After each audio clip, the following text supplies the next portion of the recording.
Welcome our channel always learn something different. आज इस video में हम करेंगे मैथ्स के क्वेश्चंस जो हमारे पीआरटी 2023 के पेपर में आए हुए थे। तो देखिए इसमें पहला क्वेश्चन क्या आया हुआ है। 10 भुजाओं वाले एक नियमित बहुभुज के सभी अंतः कोणों का योग क्या होगा, ये हमसे पूछा है। ठीक है। The sum of all interior angles of a regular polygon of 10 sides. Regular polygons क्या होता है, जिसकी सभी साइड क्या होती हैं, सेम होती हैं, तो उसको बोलते हैं रेगुलर। और पॉलीगन्स आप सभी को पता होगा, 3 या 3 से ज़्यादा लाइन सेगमेंट से बनी हुई कोई भी क्लोज फिगर होती है तो उसको क्या बोलते हैं, पॉलीगन बोलते हैं, बहुभुज बोलते हैं। ठीक है। तो इसमें एक फॉर्मूला होता है इसके क्या निकालने का, इसके इंटीरियर एंगल्स का निकालने का एक फॉर्मूला होता है।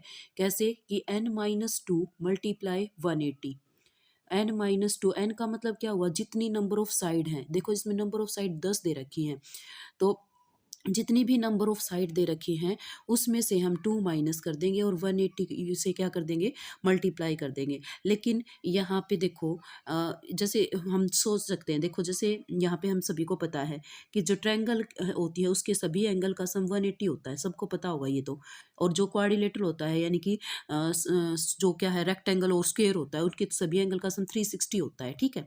तो ऐसे ही देखो, अगर हम यहाँ पे रख के देख लें, हमें याद करने की ज़रूरत नहीं है ये फॉर्मूला, यहाँ पे थोड़ा सा हम सोच के देखेंगे तो देखो ट्रायंगल में 3 साइड होती हैं, तो 3 में से हम 2 माइनस करेंगे और मल्टीप्लाई 180 करेंगे। ठीक है।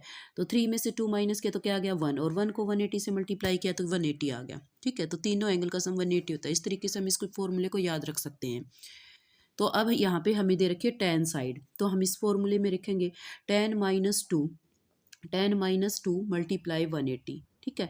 तो 10 में से 2 माइनस किया तो क्या आ गया 8 मल्टीप्लाई 180। 8 को 180 से मल्टीप्लाई करेंगे तो 8 0 0 8 8 जा 64 का 4 6 कैरी 8 1 जा 8 और 6 क्या आ जाएगा 14 आ जाएगा। ये आ गया हमारा इन तीनों सभी एंगल का सम। बट इसमें क्या दे रखा है, इसको रेडियन में दे रखा है, पाई में उसमें दे रखा है। तो अब इसको हम कैसे सोल्व करेंगे, ये तो हमें आंसर दे नहीं रखा। तो यहाँ पे हमारा क्या होता है, देखो हमारा आंसर तो आ गया 1440। अगर ये सीधा पूछ रखा होता तो हमारी इतनी डिग्री आ जाता है इन सभी एंगल का सम। तो अब हम क्या करेंगे, एक चीज़ और हमें यहाँ पे याद रखनी पड़ेगी कि जो हमारे पास रेडियन यानी कि 180 डिग्री, ऐसे मत सोचना कि 180 को ही वो मानते हैं, 180 डिग्री हमारा होता है पाई रेडियन के इक्वल। किसके इक्वल होता है, पाई रेडियन। ठीक है। तो यहाँ पे 180, तो 1 डिग्री किसके इक्वल होगा, 180 हो जाएगा पाई डिवाइड बाई 180, क्योंकि यहाँ पे 1 डिग्री का निकालते हैं तो डिवाइड में ले जाते हैं ना इधर। ठीक है। 180 को हम पाई के इक्वल रख देंगे। अब हम हमारा निकालना कितना है 1440।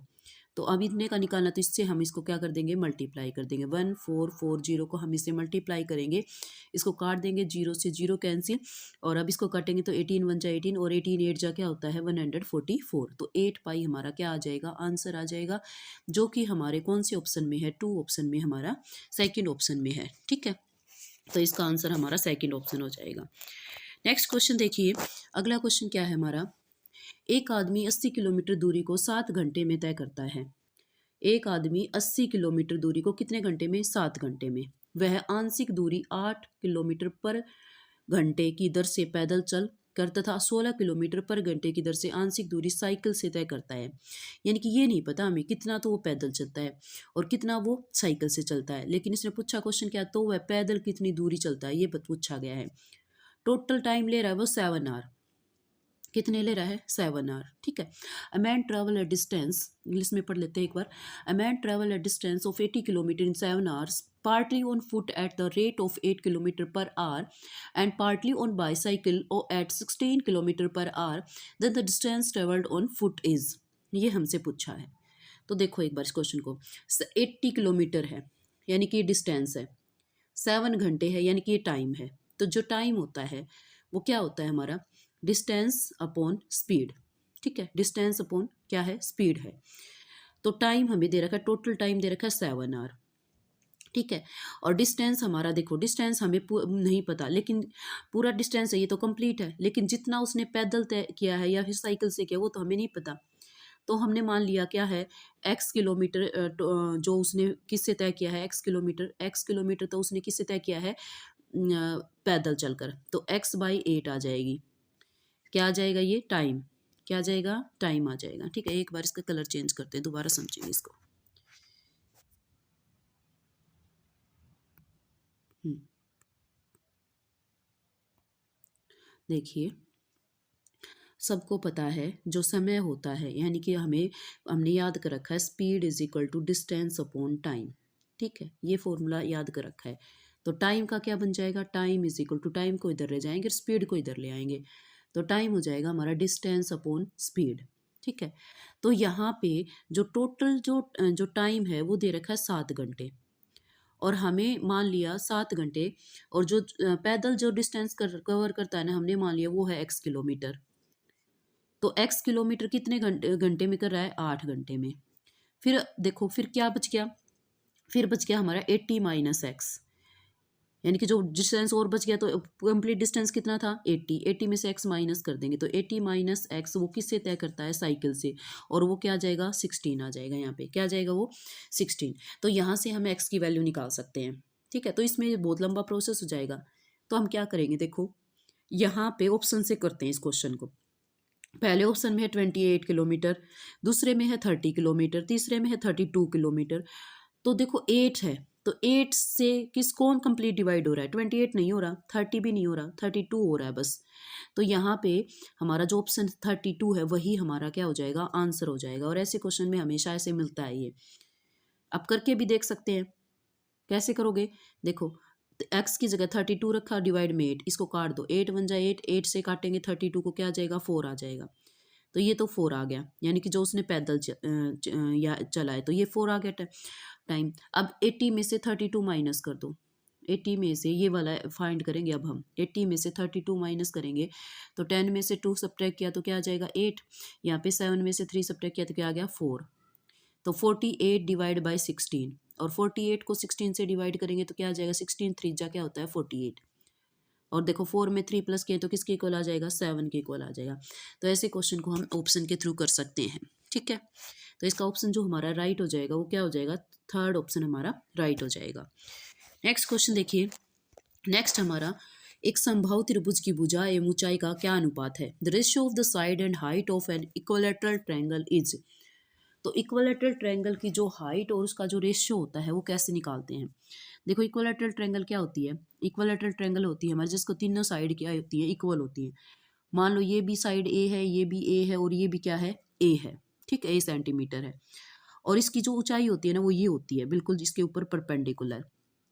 तो जो इसकी ऊंचाई की जो होती है, जो ऊंचाई निकालने का इसका होता है फॉर्मूला, तो वो होता है √3 डिवाइड बाई 2a, ये होता है। जो इसकी जो ये ऊंचाई होती है वो √3/2a, ये इसका फॉर्मूला होता है। तो हम इसको इस तरीके से निकालते हैं। तो अब पूछा क्या है, इसने पूछा the ratio of the side and height. तो साइड क्या थी a, और इसका रेशियो इससे √3/2a से इसका रेशियो फाइंड करना है।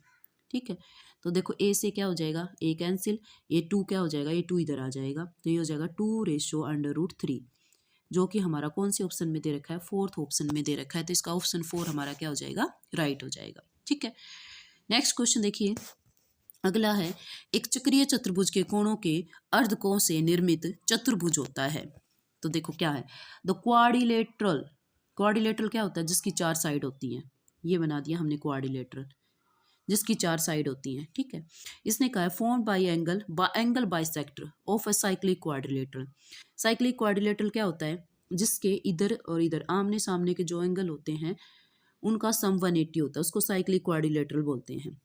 ठीक है, तो अब देखो हम करेंगे कैसे, यहाँ पे ऐसे इसका अर्ध, इसका आधा, और इसका भी आधा, और फिर इसका भी हाफ, ऐसे करके जो एंगल बनेगा इसका हमने क्या किया, हाफ किया, इसका हाफ किया। यहाँ पे एक सेकंड दोबारा से इसको हम ड्रॉ करते हैं। देखिए क्या है, ये है क्वाड्रिलेटरल। ठीक है, अब इसने यहाँ से ये किया, फिर हमने यहाँ से यहाँ पे ये बना दिया, यहाँ से ये बना दिया, और यहाँ से ये बना दिया।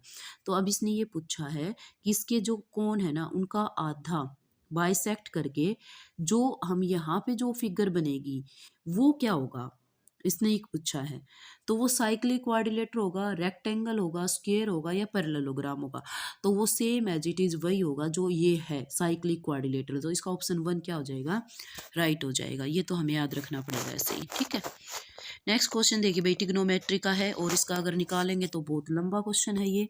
और ऐसा क्वेश्चन हमेशा कई कम्पिटिटिव एग्जाम में पूछा जाता है सेम। यहाँ पे साइन दे देंगे, कोस दे देंगे, कुछ चेंज कर सकते हैं। तो ऐसे क्वेश्चन को निकालने का तरीका तो होता है भाई, इसमें हम जो अल्फ़ा होता है ना, टेंजेंट अल्फ़ा जो एंगल है उसकी जगह हम 45 डिग्री रख लेते हैं।